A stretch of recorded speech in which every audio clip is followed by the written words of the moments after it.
tonight's session will be a few specific readings from all of our authors here. We're going to have a quick roll between myself and the author, and then we'll turn it back over to the public. So for first up is the great Catherine H. Ross. Hello, thank you so much, guys. Yes, as Trevor said, I am the first author of Pronto, and it's like one of my biggest honors. So I'm really happy to be here, really happy to be with you guys. So I am the author of Black Without a Label. This came out in 2019, and I'm going to be reading a little bit from my essay, Hair. So this essay first came out in Burnt Pine magazine. I wrote it while I was in grad school, I believe, like 2017. So it's been around for a while. And this version of the book is a little different from the first published version. So this is an excerpt from Hair. It all starts with my hair. Everything starts there. It starts with being 7 years old, my mother standing behind me in the early morning, dividing my hair into two sections and weaving them into long, thick braids. Same look every day. She would hold my chin and smooth my hair, then kiss my cheek before releasing me to the world. My second grade teacher, Miss Lindsay, tall, thin, brown, with a southern accent and high, powerful cheekbones, would come up behind me and stroke my hair, tell me how much she loved it. She was from Louisiana, and though I didn't pay attention to it then, so was my family. I have deep roots in Opelousas, a black Creole grandmother white as silk, and a grandfather brown and broad-faced with a sharp nose he gave to my mother, who gave it to me, softened by my father. If my grandmother is silk, my mother is almond milk, and I am soil mixed with water, made into mud. Miss Lindsay was bronze. Skin freckled and windburned smooth, bright brown eyes. She would call me to the front of the class while she taught math lessons and take one of my braids in one hand and a ruler in the other. Pressing the edge of the ruler into my scalp, she would then pull the end of my braids gently, further extending the curls my mother had painstakingly brushed straight and asked, "How long are Catherine's braids?" 12 inches, the class would answer. "How long is 12 inches?" she would ask. "A foot," the class would answer. She wouldn't let go of my braids, but would loosen her grip just a bit. "Look how long," she'd smile. "Look how beautiful." I smiled back, feeling pride at the length, aware it was special, aware it set me apart. She'd let go and the braids would spring back, slowly recoiling, pulling each strand tight like a hands reeling in a rope ladder or a fishing line. It starts with being 9, sitting under the dryer with a Harry Potter book in my hands, waiting for my curls to release the moisture they had drunk deep into themselves during my sink wash. My mother would place a mat on the counter and I would lie back into the basin, neck bent against the towel, while she shampooed and conditioned and rinsed. She'd wrap a towel around my hair and sit me up, help me down, and walk me over to the chair where I would spend the next 5 or 6 hours while she blow dried, brushed, and braided, and I cried and cried and cried. Everyone said I was a tender-headed crybaby, a wailing banshee with the wet hair of a witch. Even then, I knew they weren't wrong, but it didn't change anything. Each stroke of the brush unraveling the corkscrew curls twisting up from my scalp felt like my skin being ripped apart. Section by section, thin braids trailing down my back that pinched as my mother wove the strands over and across the others. She string beads at the ends so that they clicked together while I walked or ran. My mother, exhausted, always said I had so much hair. She gave up Saturday nights and Sunday afternoons to care for it, to braid it, to adorn it with these small shining beads like jewels. Little girls in my class would run their fingers through it, wishing they too had trinkets in their hair, unable to understand what those trinkets cost. It starts with being 11, hair past my shoulders and a straight, chemically altered sheet, long and beautiful like it had always been, still shown with some amount of care, if not more, but easier now, managed. I was so ashamed for so long. Was there shame in saying your hair needed help to be worn every day? No more breakneck brushing, no more crying. There was when the girls who surrounded you had hair that grew long and straight, flowed like water from the faucet. There was when these girls touched and fondled your hair, examined it for authenticity, forever an anomaly. Still thick, despite the chemicals, still growing.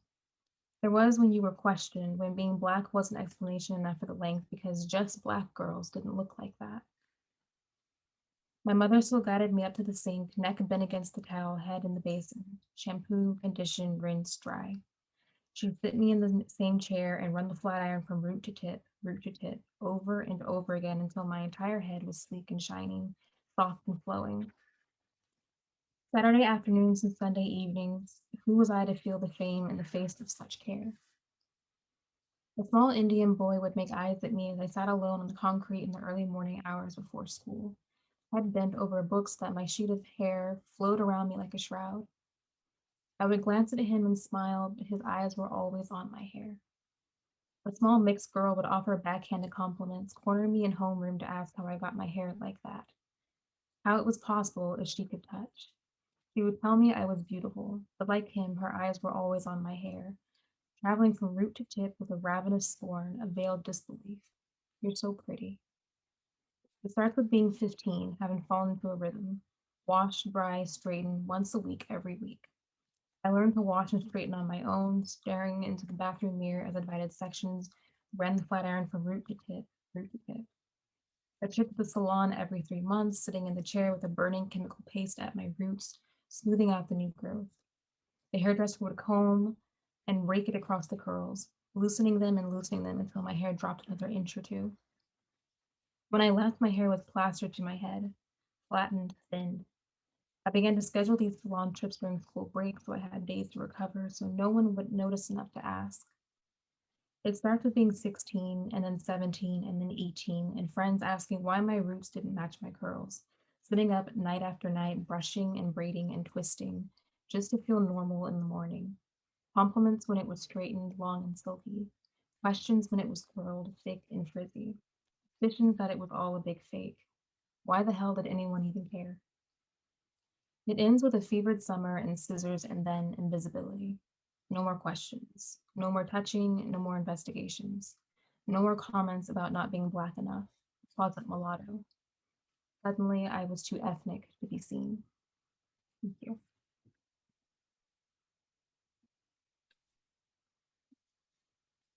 Okay, Catherine, thank you. We're going to start right where it hurts. This was a very vulnerable work to begin with. Black was not a label. This is how your publishing story began. How does that feel? It was super weird. I never thought I would have my first book be so vulnerable or even be a piece of nonfiction. When I was in actually ever since high school, I've wanted to write science fiction, and I thought that my first book would be like a sci-fi novel or a collection of short stories or something. And I actually wrote Black was not a label for my master's thesis, and I had no intentions of publishing it.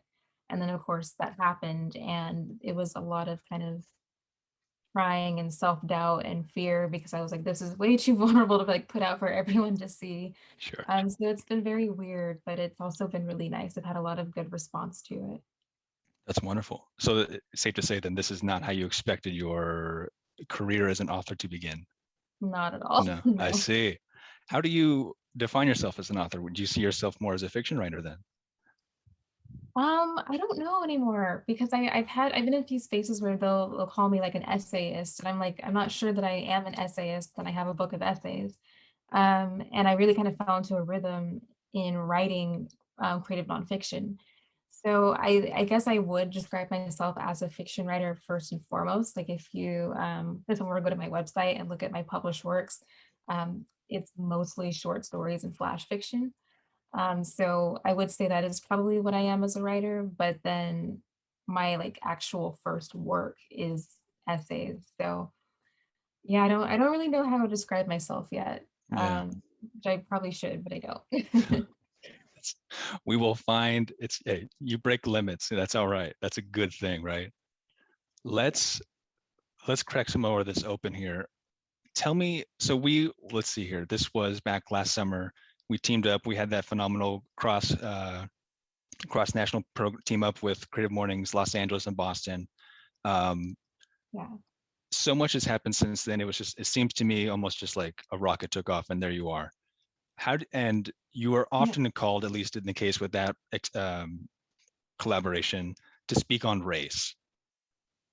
How do you Mhm. feel being called on to kind of seen as an authority on racism? Do you feel you are? What's your take on this? Yeah, that's been really weird as well because I mean, is anyone really an expert on anything just by living through it? And I don't know that I can say yes to that.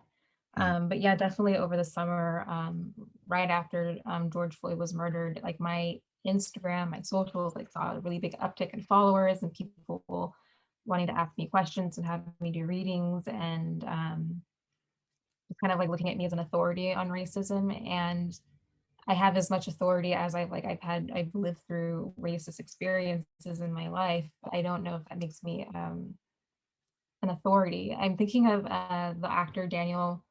Um, I don't want to mess up his last name, but he's the one in Get Out, and he's on Black Panther, and oh, he's really yes. amazing. And he, he kind of had the same thing where people were like coming at him saying like, "Are you like an authority on racism?" He's like, "I just got into this in like 1989, and for me, I just got into this in '93. So like, there's so much that happened before me. There's so much that happened as I was a kid that I, wasn't aware of or didn't process. There's so much happening now and will happen after me that it's hard to say that I can be an expert on something that is so varied and so long and so just so deep way before my birth and the births of those who even would think of me to be born. So Yeah. I would say no, I'm not an expert on race, but I am a voice in it. And I'm aware that I can use that voice to speak on my experience, which others may be able to relate to and may be able to um just kind of connect with. So that's kind of the best I can do, I think. Yeah, that's wonderful. That's perfect. I'm curious to know, that's a flattering response. I'm just a voice in this. What is your idea of happiness? I'm wondering. Ooh, my idea of happiness. Honestly, I think my idea of happiness right now is pretty simple. I just want like a nice house or possibly apartment in Pasadena, California, and to go to the beach like once a week and like to have, like Yeah. my cats and yeah, and like good food to eat, a nice place to live with like windows that are open and nice and I don't know, just like really simple. Like I just want like a nice place to call my own with like my loved ones and then like Yeah. be near to the ocean. That's happiness for me right That's now. wonderful. Yeah. Shout out to Pasadena, California. That's a nice spot. Okay. I hope you get Yeah, there. thank Um, you. I know you're an anime fan too, so I have to ask this. We gotta crack some of this open. If you could spend a day as any character, who would it be? Oh, that's a really good question. Honestly, I wouldn't spend a day as like any of my favorite characters because they all have really tragic backstories and I don't want to deal with all that.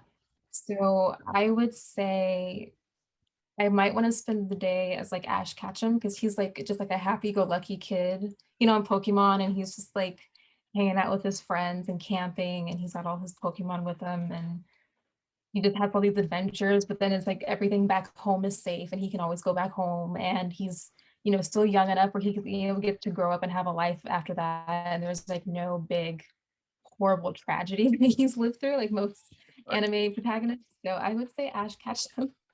that's a good go-to. Maybe he's chilling in Pasadena. I feel like he's just one of those types. Yeah, right? Just like walk down the street with your Pokemon and hang out with your friends. It's a It's just good life. So final question for you here. Thinking about the work and the mission too with Pronto and our crossroads here, what do you want for your reader? Where do you want your work to help? Yeah, that's a really good question. It's one I've gotten kind of often. So I feel like I've perfected the answer at this point. But I think what Nice. I want for my reader is just more empathy. I want them to come away from my book thinking about how what they do and say might impact someone else. And not beat themselves up about it, not think I'm a horrible person or whatever it may be, but just come away and be a little more mindful about how we interact with people and the things we say to people that come off like very offhand that can be really painful and hurtful for them. That's wonderful. It shows. So I hope the mission and the word spreads. Thank you, Catherine. Thank Good getting to you. know you real quick. We're going to put a pause for now and bring out the next one. Jonathan, please join the stage. And you are muted there. Cool. Hi. Welcome How are you? back. How is everyone? um, Doing Okay, good. do I good. read? Do I read Yeah, now? take it away, and Okay. I'll jump in when you close your book. Okay. I'm gonna like probably speed through about like 8 poems. But they're short, so it'll be okay. Cool. So this is part 3, Nolan's mother. The blankets warm and curled, nearing sleep, books on shelf hard to see. She placed them on her bed, dream of grass staining clothes, flicking like flame freshly lit. Nolan lies unharmed beside his mother. His cries reverberate, breaking winter's paralytic veil of pale morning glow. Silencio, por favor. Bearwall never looked so inviting, cool air leaking from vent. She sits, rubbing his back to wait out his restlessness, not receiving an answer from it. I'm hopefully putting a good mix of like intense stuff in here, but also like humorous and like kind of lighthearted things. But this is Nolan and the People in His House, part 26. There was a person for every corner of house, walking downstairs like grip wrist, wary of men in suits, still in ghostly sight. He always sat on couch, wide-eyed corner in living room, smirk, dapper, hair slicked back, gazing with his arms in his lap. Dust in my blood, blinked the eyes, followed like God or Satan or whoever, stitched on walls, on fluff-gutted furniture, the groove of his face, plastic snowflakes on pyramid edges of tiny mountains, dust bunnies whirled and flurried. Gas mask man, room gas and attic, furling and unfurling, don't breathe. Without eyes, with crowbar bludgeons me, painless bludgeons against wall. The man between walls, pressing against the inner wall, shifting the house to make it creak, sprinkling me as dew between this world and this world here. A knock knock.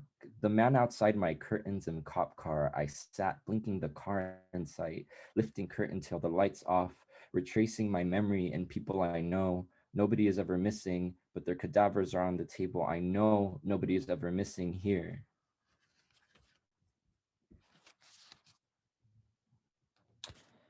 Part 19. Nolan washes his face. Scooping water with his hands, pretending it was his life, he felt it leaking from where his fingers met. Watching from the mirror, he splashed himself to death.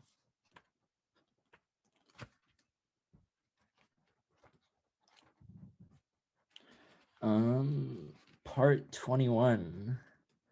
Nolan's cafecito and his mother's. On the window pane, 2 June bugs buzzed, stuck. Nolan, drinking morning coffee feels like watching a single cloud, like growing hair, like, oh, he's cute, stop looking. The black foam reflects my face, drink. His mother, drinking morning coffee feels like light learning to navigate around curtains, like watching my son sleep. There are scratches all over the table. I should buy a tablecloth. Lips complementing space, pan, pushing soft before consumption. No es mi casa. The milk light in my coffee, drink stuck. Los chiribones buzzed. Part 33, Nolan and God.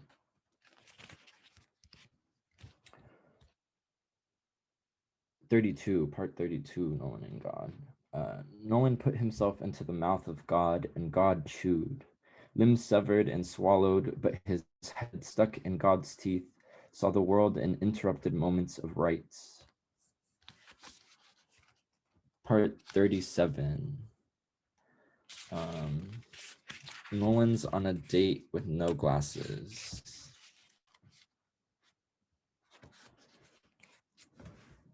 Santa Monica Pier, 2016.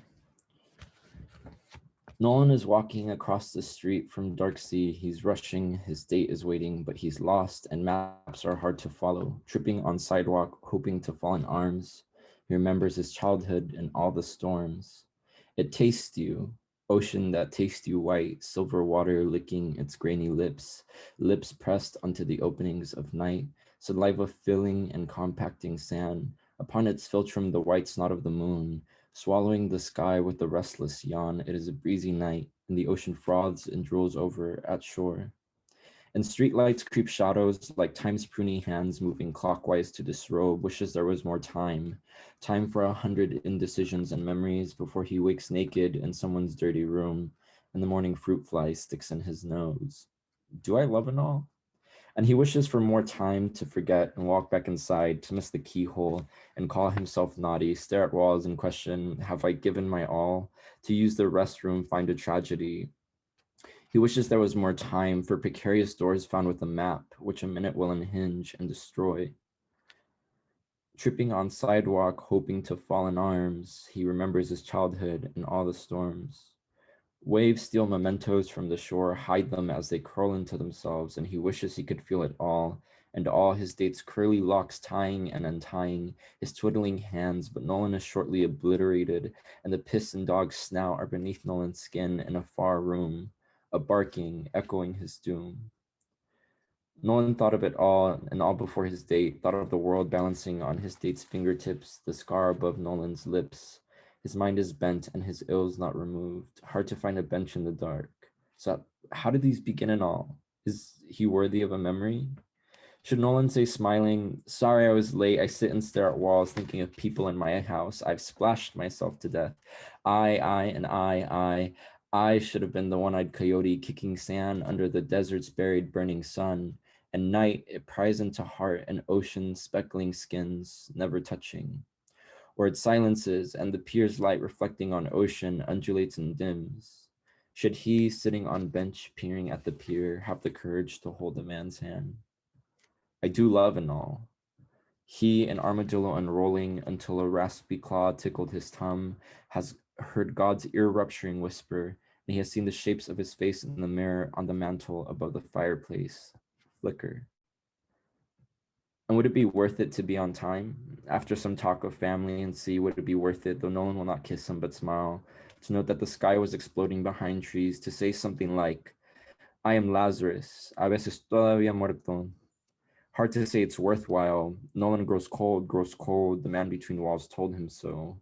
There's something that always keeps, something that keeps Nolan, keeps him a window curtain, keeps beautiful him inexpressible. He has seen an old couple walk their dog for years until one disappeared. Nolan has a feeling he was their dog. Woof. Drip drop, the window pane gurgles, and they sit there watching, Nolan thinking, I have seen hell and all, but I have seen love and beauty and all. And I don't know, I do love all.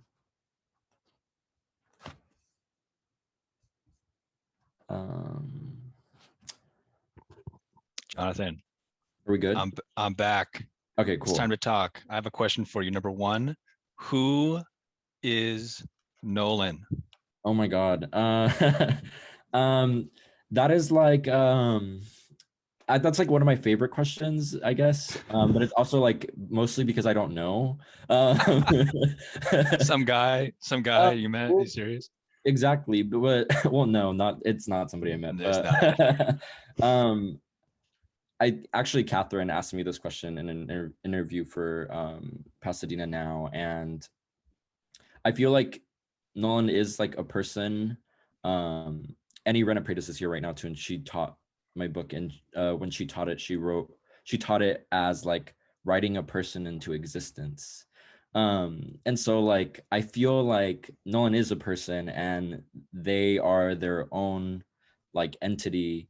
But at the same time, like Nolan is also a feeling. And I say that because I feel like one like it engages with so many things that I have felt. But at the same time, there are things in here that are kind of fictional. Like I've never been to space, and there's a poem where Nolan goes to space. So so Makes sense. I can't tell myself that I'm not, or I can't tell people that I'm Nolan because I'm not. Yeah. But yeah, Okay. I guess that's the answer. I don't Another know. thing on the structure of it too here, you number your poems. Yeah. Why? And are they're not in order? No, they're not. What are you doing with that, my friend? I mean, I feel like the book kind of unravels itself. And and there's like many answers to that, and depending on who reads it, it might unravel in different ways. But it's also hard and silly to like always number and place things. And that would be like Nolan's answer, right? Like it's always hard and silly to number and place things if they fall into each other. And if we think about numbers long enough, they become contradictory. Like the highest figure that we can think of is always going to be a contradiction, and they're imaginary. So like, why are we so?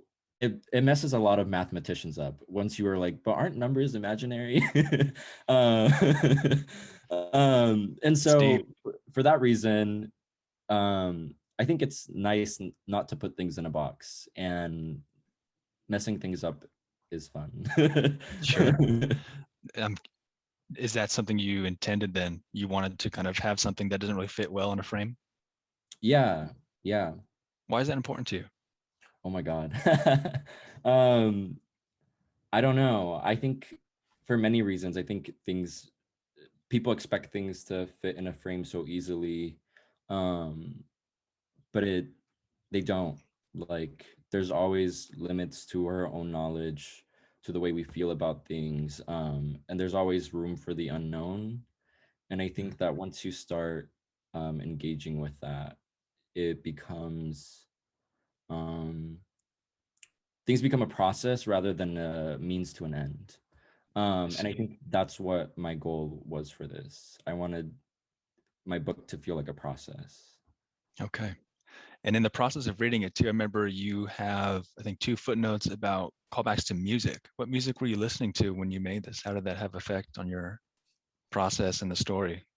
Yeah, I mean, Nolan and the Microscopic Dinosaurs. The title was inspired by the song "Microscopic Dinosaurs" by Earth Gang. And I just really like that song because he's like imagining this scenario with this girl and like talking about how nobody sees him, and at the end I think he like doesn't go up to the girl at all, he just like moves on. But even then I think that at the time when I was like actually writing the book, when I like wrote the whole thing, I was listening to a lot of Florence and the Machine, and a lot of J. Cole. So a lot of ocean references because of Florence, and also because I lived in Orange County, so I was at the ocean all the time. But yeah, Florence, I feel like had probably the biggest influence on Nolan, Nice. in a weird way. That's lovely. What's one of the songs on repeat for you these days?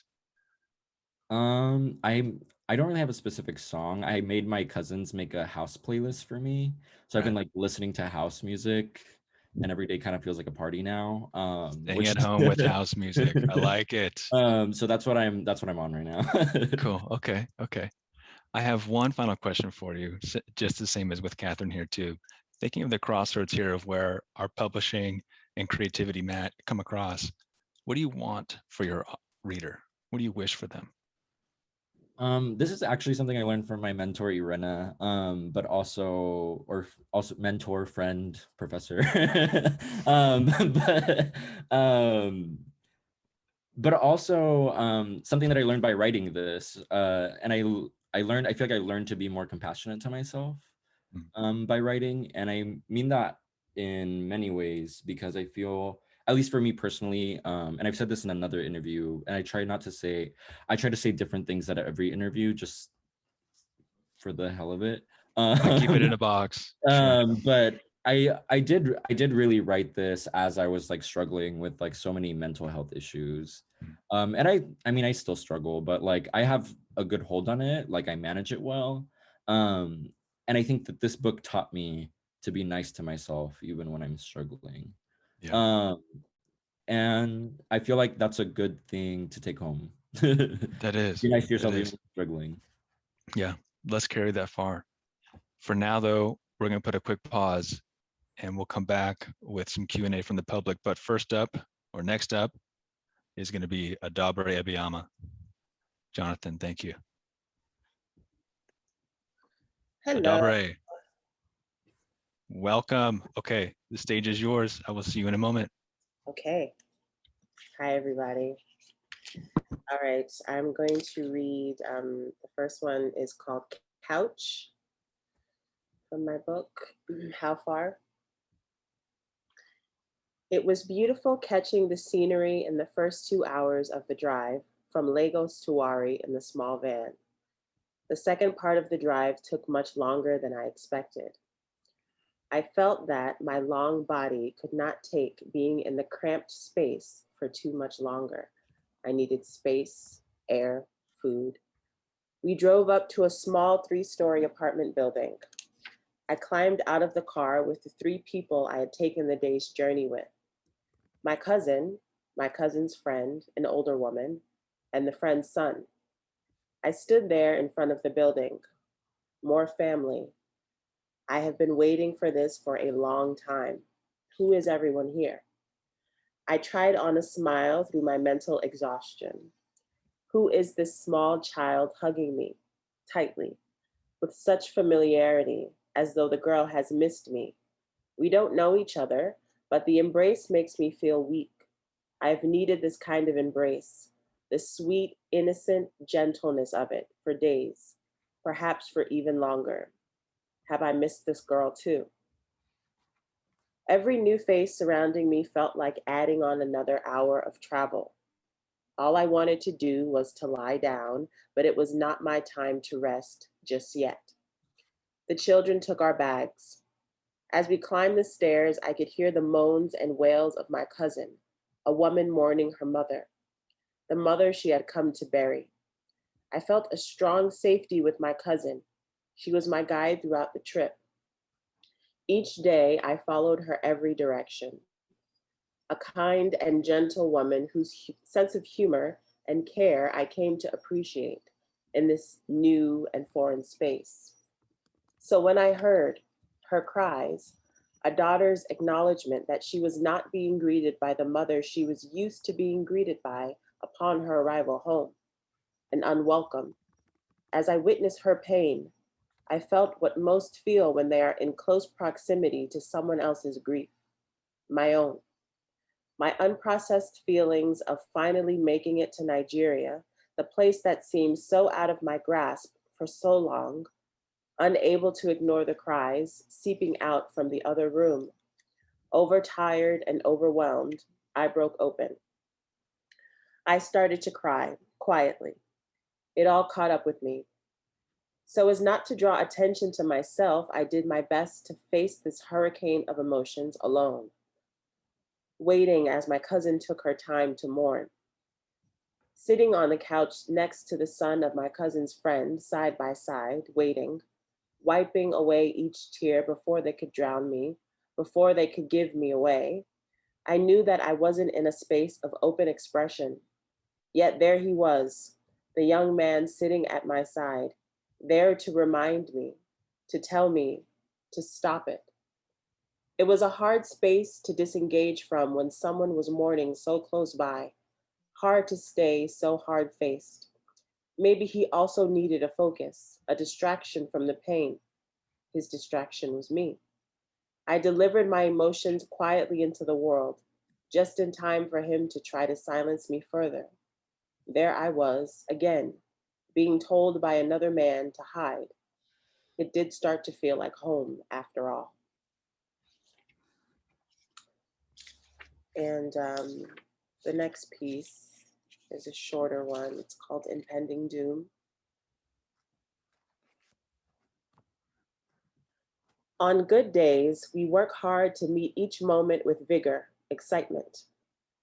On most others, all we want is to dodge realities, pretend they aren't there, looking for peace, yet hiding from shadows that make up our whole, hiding from the ones we assume will judge us. Sometimes we is us. But how on earth can we know? So we stay in the back of the class, world, head down, silent, ignorant, to what we could be. We think the great big fall must be coming. What an imposter I have become. We avoid the streets, the people, the words, actions that might lead us to a truth we assume we aren't yet ready to face. We run further and farther away from the supposed violence.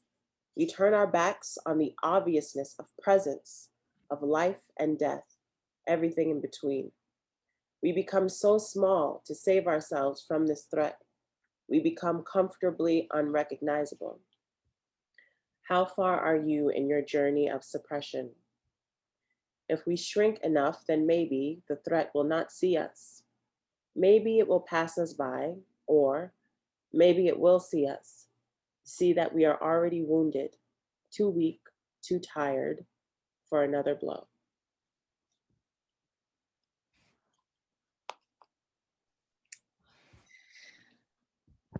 Adabre, thank you for that. Hey. Couch has always struck me as the first lightning strike of a storm that makes you realize there's something bigger happening out there. Mm, It floors me every time. And I want to start with there too, because your cousin in that piece operates as like a kind of guide. And I'm yeah. wondering if you could share a bit about what kind of guided you through this process actually of making the book. And please feel free to flex that you are also an actor. I'm curious how we moved from acting to writing here. Mm. Let's see. Well, I think that there's always been an interest in me to explore any sort of form of expression that I can. It just so happens that I've always had a love for writing, but it just so happens that theater came in first, and like dance and that type of expression and performance. I see.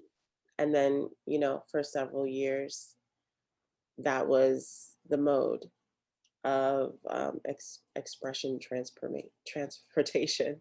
Sure, And sure. then I think I just started to come into different parts of my healing and needing to express what I felt rather than just translating the words of someone else and what someone else has written.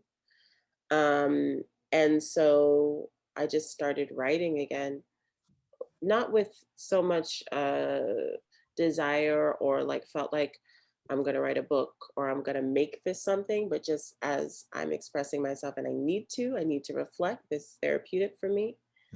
Mm. And then I went to Nigeria in 2019 in the spring and really felt like there were some things that I needed to um, process. And it couldn't just be internal anymore, especially having myself be at a point in my healing journey where I was already like, okay, we're not burying things anymore. We're not sweeping things under the rug anymore Mm. intentionally. We're moving with intention in our expression and how we're moving forward. Me talking to myself. The team, right? Yes, the team, the inner team meets the external team. So yeah, we were collaborating and we're like, okay, we're gonna um, need to process some things here. That being my first trip to Nigeria, that being me meeting, a great deal of my family for the first time, and just having a lot of experiences related to my identity and things that I was connecting to my healing here in the States and with my family here. And then, all of the connections um, from visiting there and meeting all of them. So there was a Sure. lot to work on. That is. Identity strikes me as a core theme here, moving through other parts of the pieces that we won't spoil for now. But why is moving through the layers of identity so important for you? Mm. Well, I think it's just important for growth. And I'm big on always wanting to feel like I'm growing. If I feel one of the worst feelings in the world to me is feeling stagnant, feeling like I'm not moving forward. I like to do new things. I like to think, okay, not even that I've mastered something, but like, okay, this lesson has been had. How do we move forward and like implement that and to do something else? How am I expanding my art world? How am I expanding my understanding of myself? Because I don't think that there's any stopping point. So it's important for me to constantly be exploring that because I think that's just as an artist what we do. I mean, I know as a performer, as an actor, we're first taught, one of the lessons that I'll never forget is, you know, one of your main jobs when you're not in the rehearsal room is to observe people. You're on the subway, observe people. You're on the bus, observe people walking around, just like gathering new intel and information so that you can use it in your work. And I'm always trying to gather new intel about myself. I see. And it's always coming in whether I wanted to or not. So I might as well try to process it and sort it and use it. I see. I see. When we were working through your book, the word healing came up pretty often too. Hmm. Tell me about this healing process and speaking to identity. What are you getting out of that, and what are you trying to send across to your readers? Yeah, well, yeah, to piggyback on the last note I made, I think it's important to investigate yourself. Um, and not always, I mean, and I think also there has to be a lightness to it and not taking it too seriously. Because then it becomes a chore and it becomes a job that you're like, I always have to be working on myself or something. And that can be tedious and exhausting. But I do think it's important. I think that my journey of healing really started when I started to realize that there were things that I had been taught, or there are things that I was like regurgitating that I didn't really believe Oh, wholeheartedly. It was like, oh, I was taught that, or I heard, family members say that, or I hear other people saying these things, but like, do they actually connect with me? Because some things happened where I was looking at those people and thinking about the way that they were judging things, or thinking about the way that they were moving in the world. And I was like, okay, I don't know if I really trust that what you're doing connects with the way I feel about myself and the way I want to look at the world. And so that kind of was the starting point. Um, and then it's just like continue the investigation since then. So I hope that I think that um, there's a lot there's a lot of richness in getting to know yourself so well, hmm, and then you gain that trust in yourself and that understanding of who you are, so that you can go out in the world with clarity. And even if you just start to ask yourself the questions, I feel like it's that thing of like, when the student is ready, the master comes, the teacher comes. And so I think that, when you start investigating new things or new ideas about yourself, then I mean, I think the healing and the ideas and the things that you can learn is like boundless. That's why I ask a lot of questions in the book. I I don't want see. to I don't want to lead anyone anywhere necessarily, but like if you approach yourself with openness first in the questioning, I think that's an important thing, and the vulnerability of that, because it's hard. Healing is not linear or easy. Yeah, really well said. Especially in a time like this, this is essential to remember. Mm, I'm wondering if we could frame How Far as a movie. What movie mm. is How Far? Oh gosh, I don't know. That's right. I That's have right. no I'm idea. asking the actor. I have no idea. I don't. There isn't a movie of How Far yet, Not Trevor. yet. I was just So gonna say. obviously, we're gonna need to work on that for the Sure. future. How about maybe one try on this too? An album. What album would How Far be? And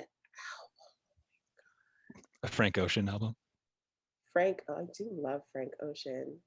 He, mm, it's gotta be some sort of mix of Nigerian and African vibes. Okay. Okay. So yeah, I mean, we're gonna have to have that like Niger influence, maybe some fella, you know, celebration kind of vibes. Sure. Sure. Fela Kuti. Sure. Sure. Yeah, yeah. Um, yeah, I don't know. All right. All right. That's a hard one. There's no movie yet. Let's see what There's no happens. Maybe we'll movie put yet. it out there. Maybe it's We'll coming. put it out there. It is. I want to wrap up too with the same question that I've given Catherine and Jonathan.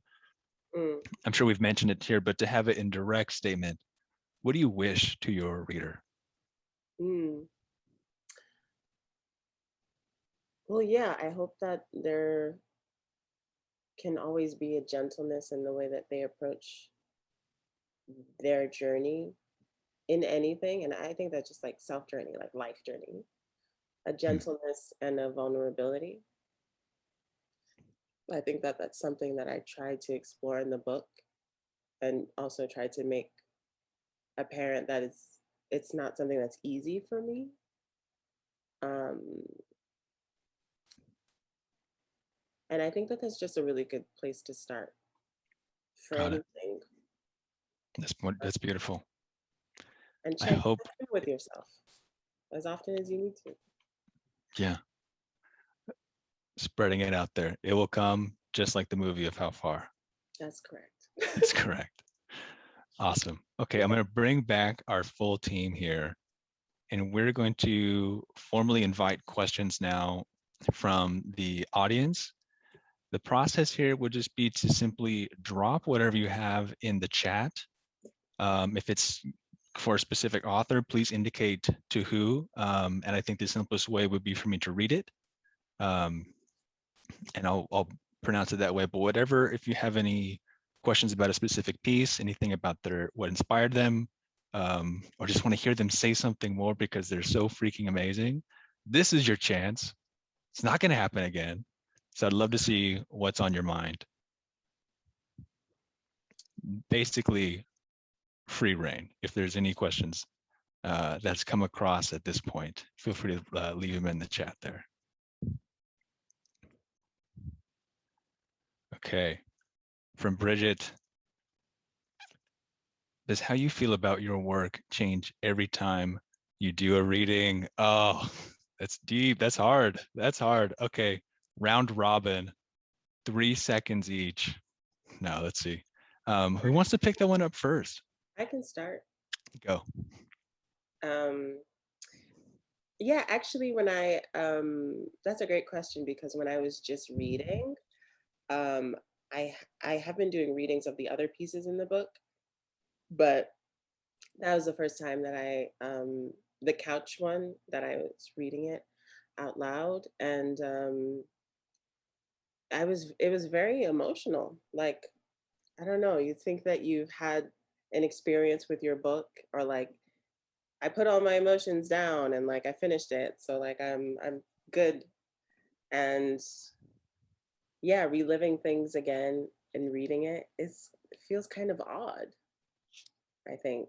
So yeah, I would say it does feel different. Every time. Yeah. Jonathan, Catherine, what do you think on that? Catherine, go first there. I'm curious. Okay. Yeah, I would agree with Dobre. It does kind of feel different every time you do it. Though I will say with my work, I'm happy to see that I still agree with myself.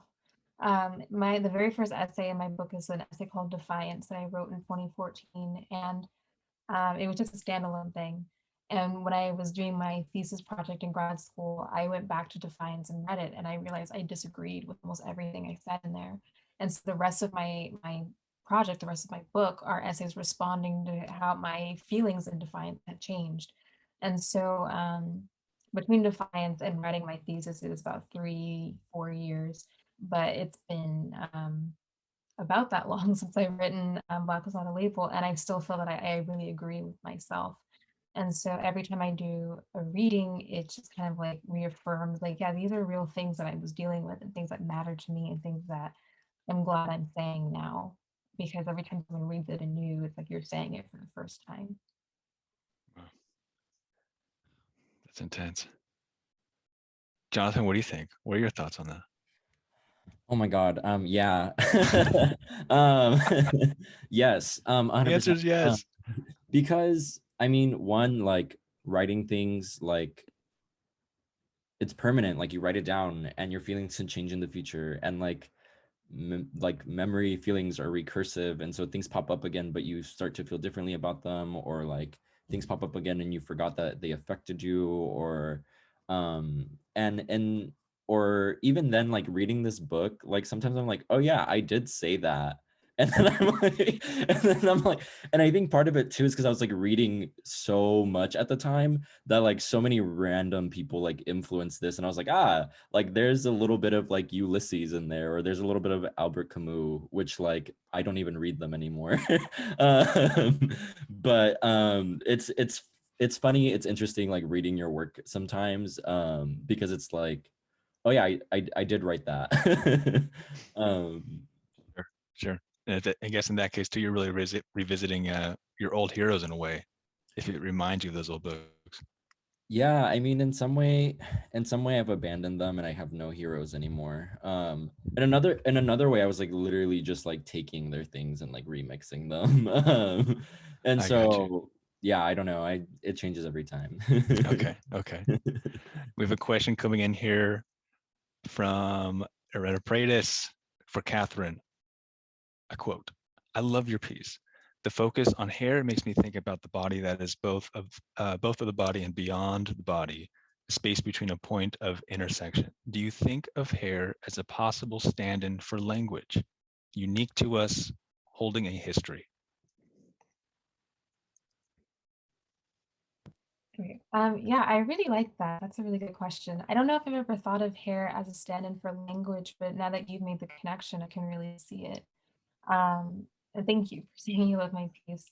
It's funny, 'cause I was just telling my mom, I was like, I don't know if this is going to be the right one to read because it feels maybe kind of trivial in comparison to the other ones.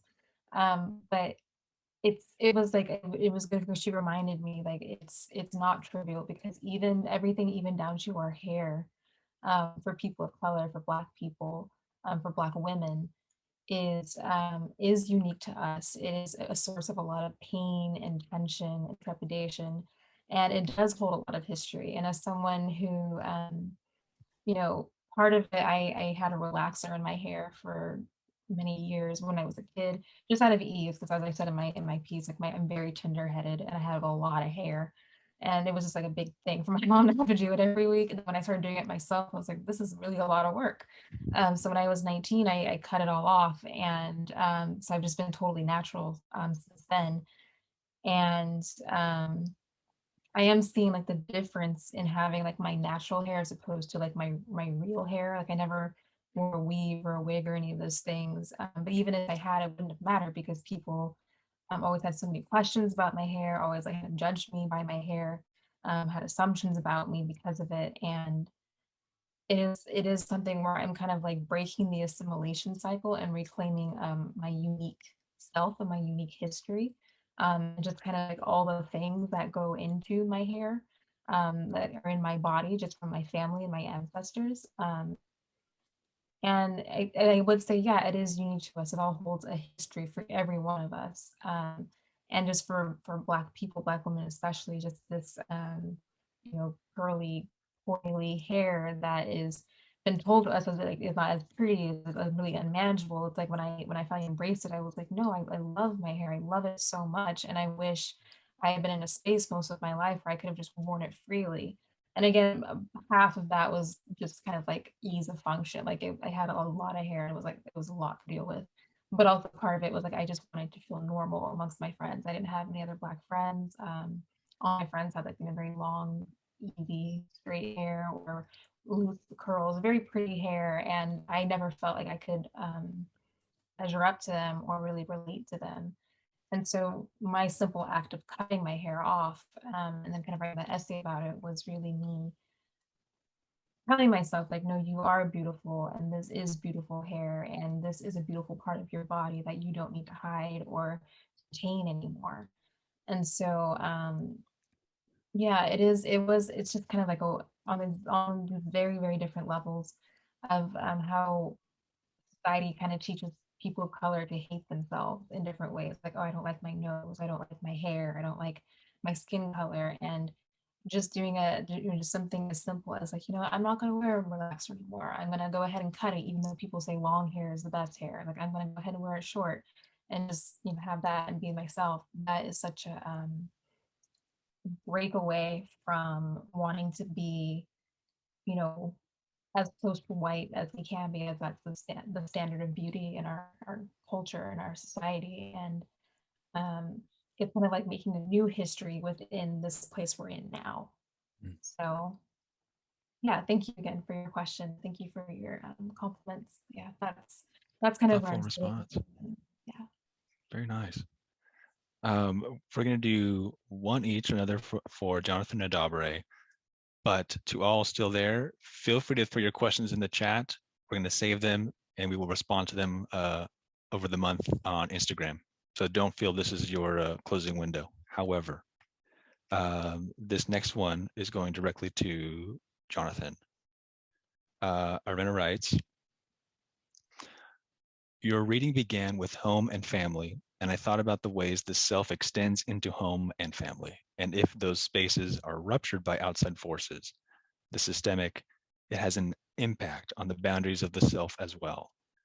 Do you think that our bounds extend into the world around us, and we are then vulnerable if those spaces are breached, and perhaps we can also be strengthened in our awareness of the boundaries of these spaces?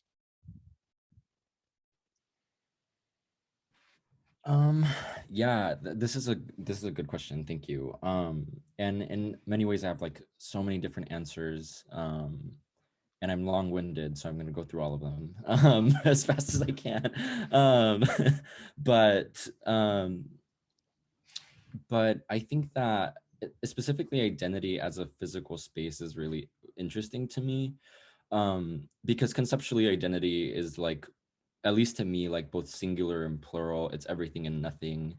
Like I also don't really believe in centers, right? And so I think that like centering ourselves like allows us to like see ourselves for a moment, but even then that's like constantly disrupted.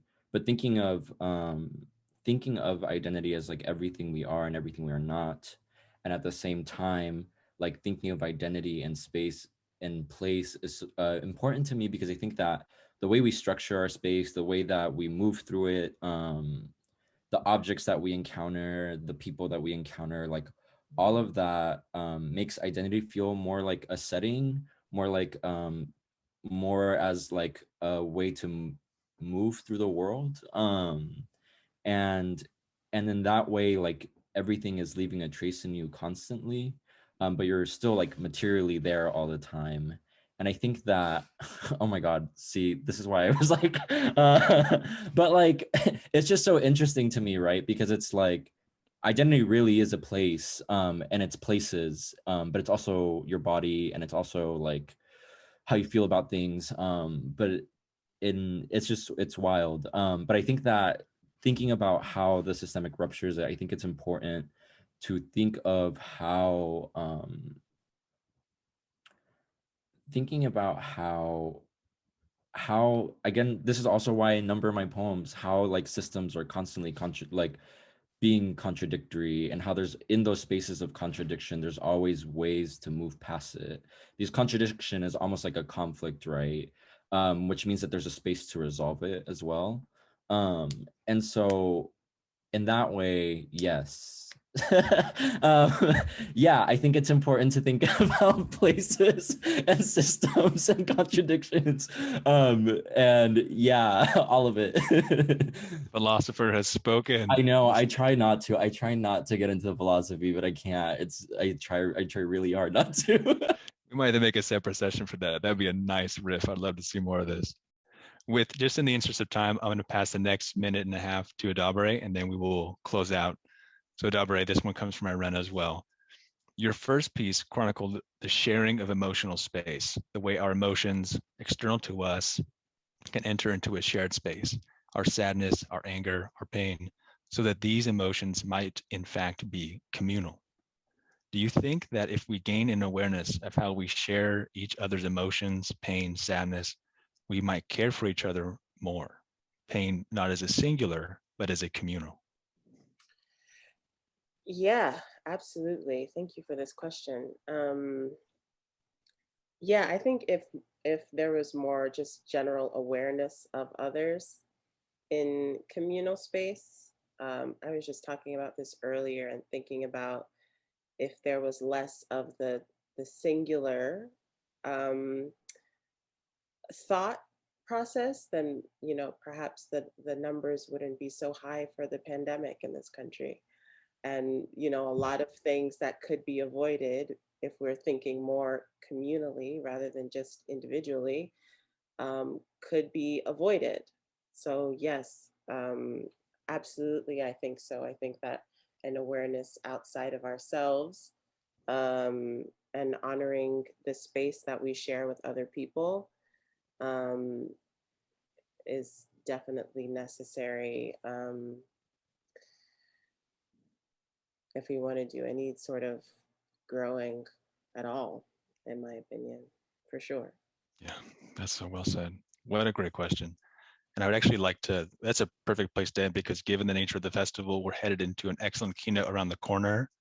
Thank you very much for everyone who came in and dropped by to hear some ideas, exchange some emotions and some tenderness here. I very much appreciate your attention.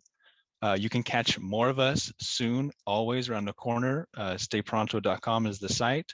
Our Instagrams are in the festival register. We will catch you all very again soon. Have a great rest of the day for you all. Take care.